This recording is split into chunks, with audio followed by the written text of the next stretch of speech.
Record de température, inondations catastrophiques dans la Corne de l'Afrique ou encore incendies dévastateurs dans les forêts. Face aux conséquences du changement climatique, les dirigeants du monde sont appelés plus que jamais à des réponses collectives fortes. À la COP28, le sommet des Nations Unies sur le climat qui s'ouvre jeudi à Dubaï, les discussions seront axées sur la transition énergétique des énergies fossiles vers les renouvelables.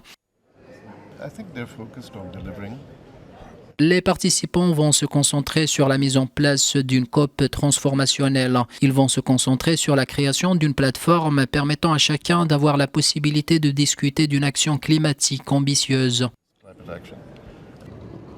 La COP28 devrait aussi poser les jalons d'un nouvel objectif de financement pour succéder aux 100 milliards de dollars. Autre particularité de l'édition 2023, le sommet va consacrer pour la première fois une journée à l'impact du changement climatique sur la santé humaine.